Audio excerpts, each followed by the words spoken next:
Hi,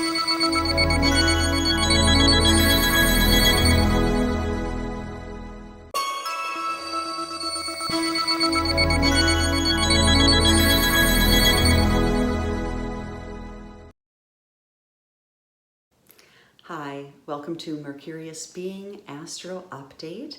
I'm Amy Jensen, and we're just going to run through the energies of tomorrow, July 23rd, full moon in Aquarius. And it is July 23rd at 9:37 p.m. Central Time, so it will be perhaps July 24th where you live. This lunation cycle, we have 2 Aquarius full moons, so twice the Aquarian fun for this lunation cycle.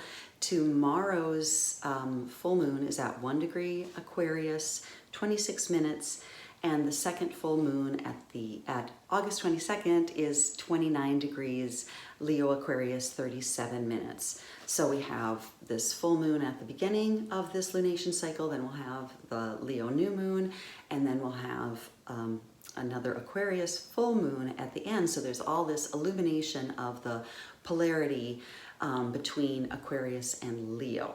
So Aquarius, ruled by Uranus, which was Father Sky, was the sky god. Leo, ruled by the sun, which is the center of our solar system. And there's a need for all of us within our own microcosm to be the center of our own solar system, to be the creative principle, the I am principle, the aham brahmasmi, within our own solar system and within our own lives. So Leo has a lot of creativity to it. It has a lot of embodiment energy, and it has a lot of living in joy energy. It has a lot of shining energy. Aquarius has a lot of mental energy and a lot of electrics. Because of its rulership with Uranus, there is a lot about like kind of channeling from above or beyond what is seen or heard or known. And it's bringing that down into the body electric and grounding it into the earth and sharing it collectively. So Leo is more about individual creativity, and Aquarius is perhaps more about collective creativity. But then there's also this polarity where Leo is, Leo the lion roars, Leo the lion is heard, and then Aquarius is needing to be channeled in a way that can be heard. A lot of times Aquarians, myself included, can talk and nobody understands them. They're trying to bring something maybe beyond what they can always express.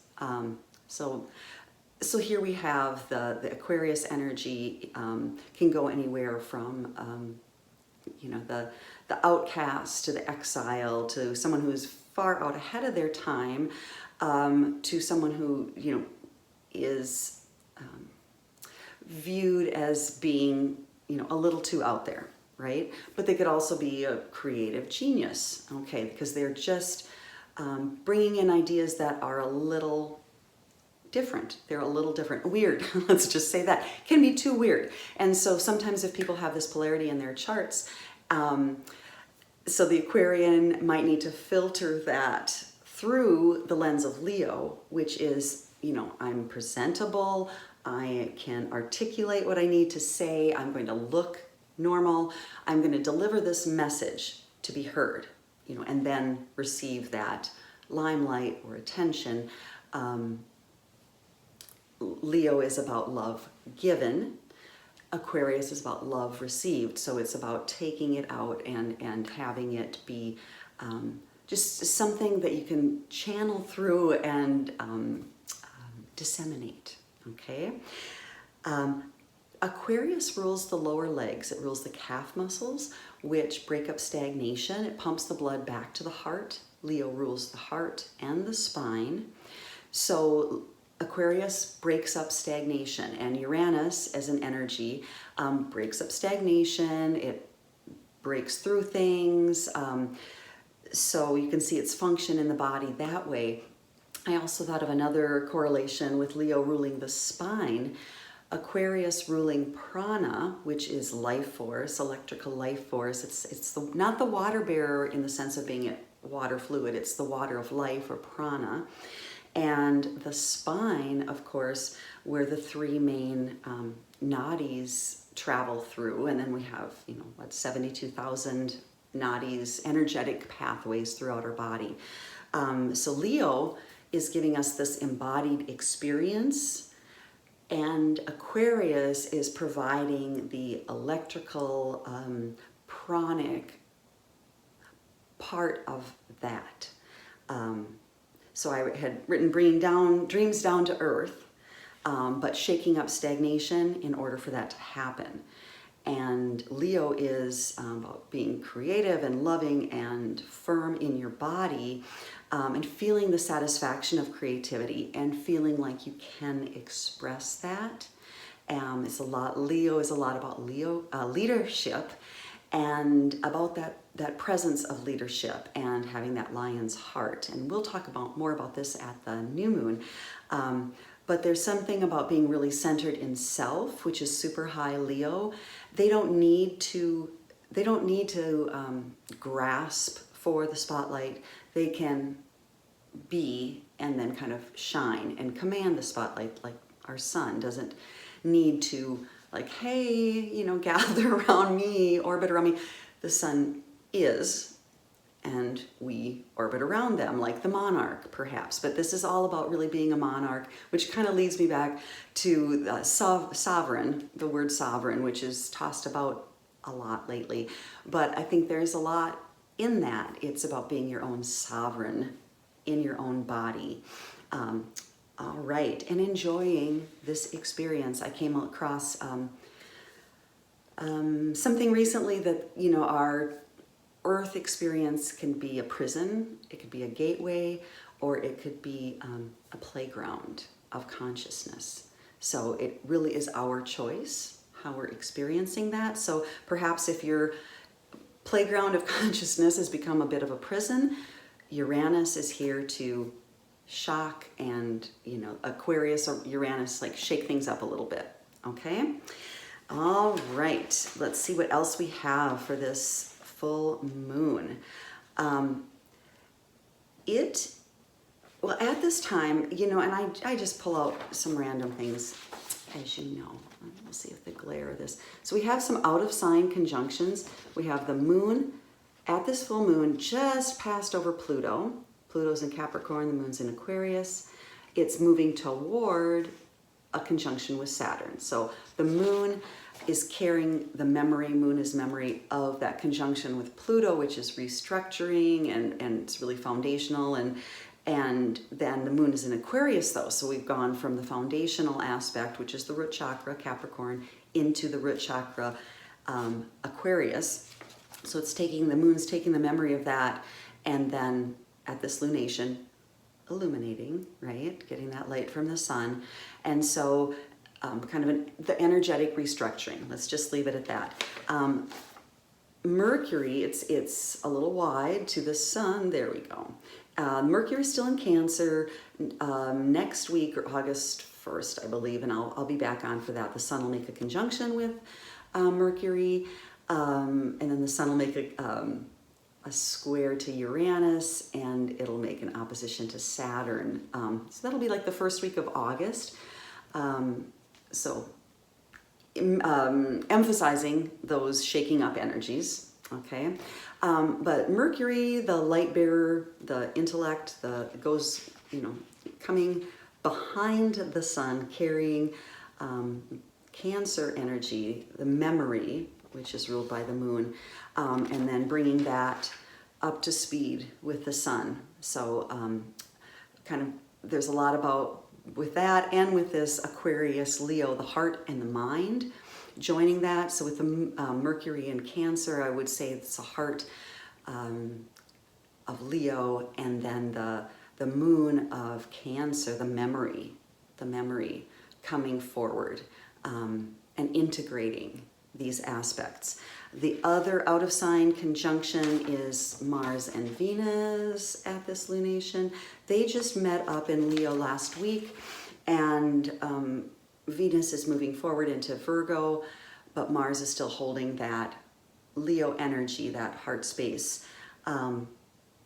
So I guess what I'm saying is we're kind of transitioning from these conjunctions, moving beyond that. So we're deciding, and since we have this twice the Aquarian fun this month, there's twice this opportunity for seeing how we are creating. So getting a hold of those intangible Aquarian things, energies, the out of there-ness of your ideas or creativity, and embodying them.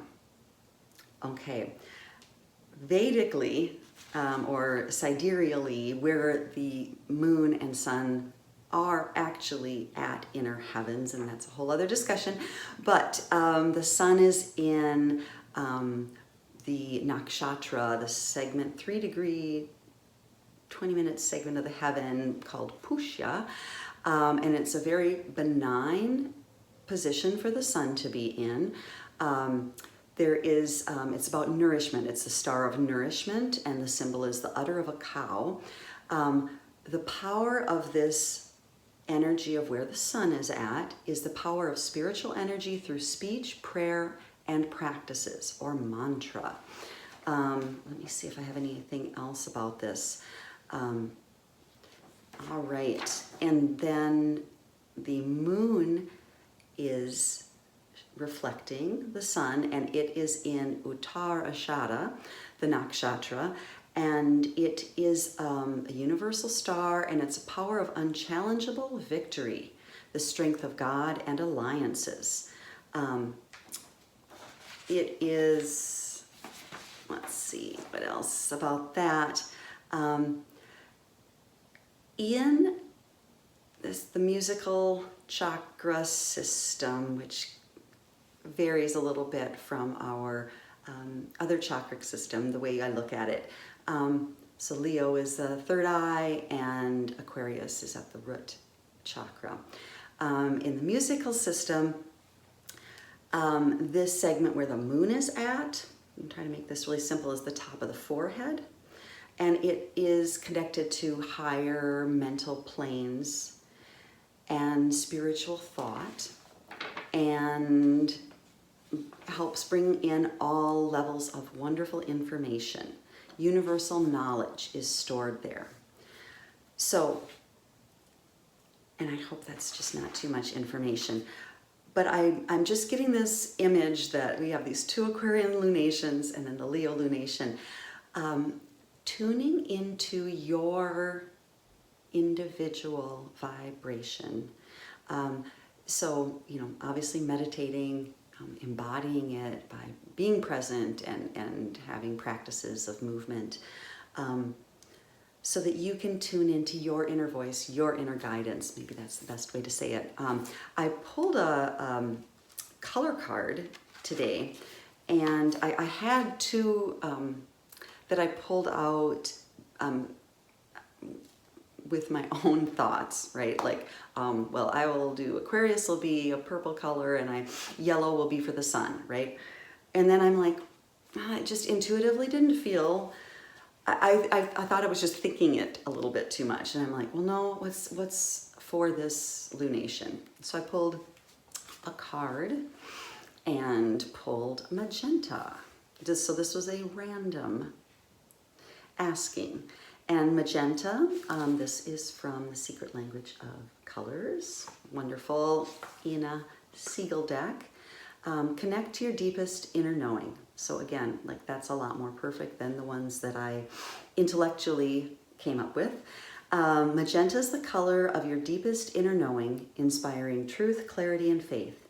Magenta also awakens your enthusiasm for life, connecting you to your higher realms of spirituality and assisting you with your journey of self-discovery. Meditate on magenta to connect to your deeper wisdom. All right. So I thought that was lovely, encouraging us not only to connect to our deeper wisdom, but also awakening that enthusiasm for life. So magenta would be a dandy color to meditate on or with or employ for this full moon. All right, I'm going to try to make this quick. The Sabian symbols for this lunation. For 2 degrees Leo from Linda Hill, an epidemic of mumps. And I'm just going to go to the oracle section.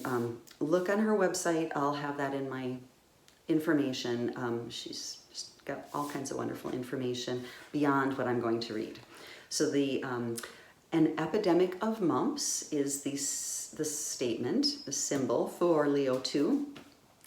In the situation facing you, this symbol can talk about the literal spread of disease, but it can also symbolize news or gossip. For example, a story that's gotten completely out of control.